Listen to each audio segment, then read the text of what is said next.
Саламатсыздарма, құрметті менің көрермендерім, менің достарым. Сіздерге бүгін мен дәмді мантыны жасау әдісін үйретейін. Картошка, асқабақ алып, асқабағымызды турап, картошкамызды турап, жақсылап, ұсақтап, турап аламыз. Өзімізге қалай ұнайды.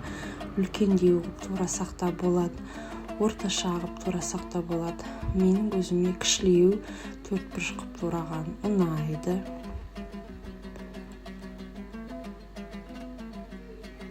Одан кейін етпен фаршты өткізіп алғам.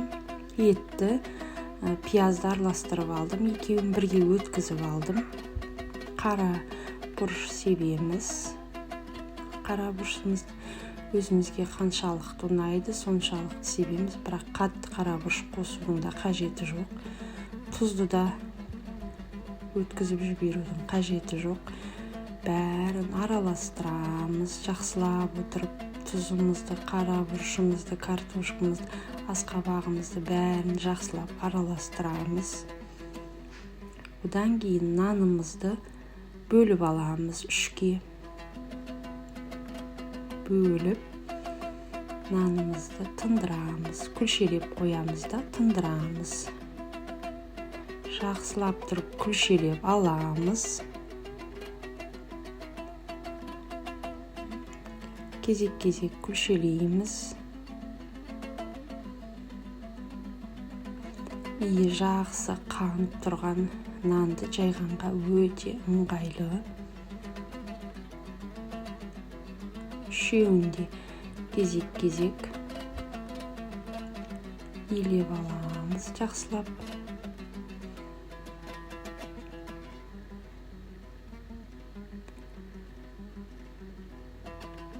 Жылы бетін жауып, кәрісіп кетпеу үшін нанымыз бетін жауып жылы жерге қоямыз. Енді 3-4 минут тұрғаннан кейін жая бастаймыз.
Шет-шетін қайырып нанды жайсаңыздар, шет-шеті жұқа болады.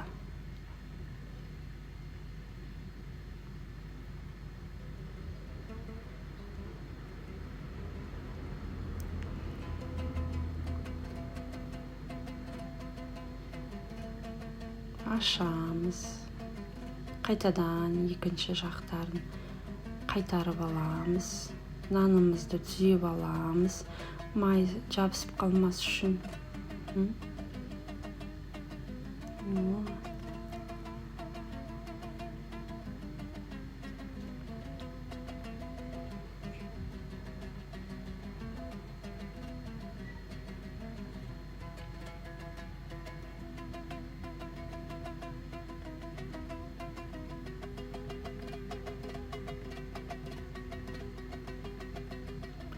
тағы жақсылап ортасынан бастап шетіне қарай қолымызды жылжытып отырамыз да нанымызды оқтаудан жинап түсіріп кесе бастаймыз. Төрт бұрыш қып.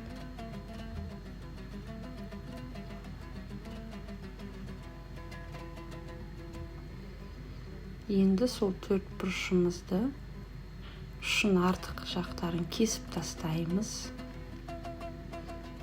Кесеміз. Қалған нанымызды алып бірінің үстіне бірін қабаттап реттеп қоя бастаймыз.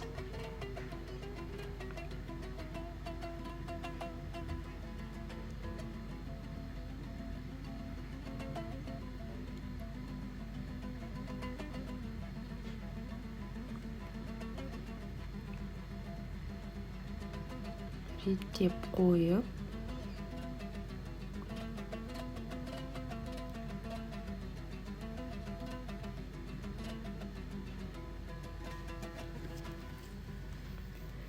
енді өзімізге ыңғайлы қып көлемін төрт бұрыш қып алып кесе бастаймыз.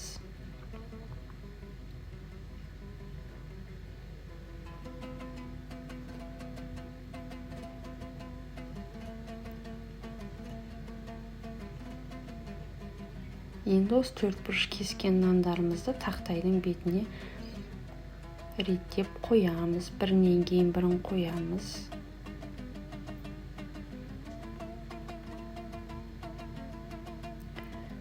Әдемілеп реттеп қойып шығамыз. Үлкен қасықпен бір қасық саламыз.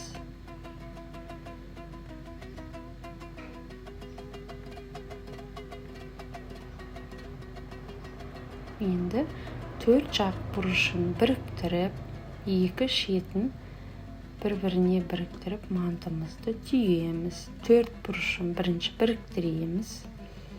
Екі жақ шетін бір-біріне жабыстырамыз.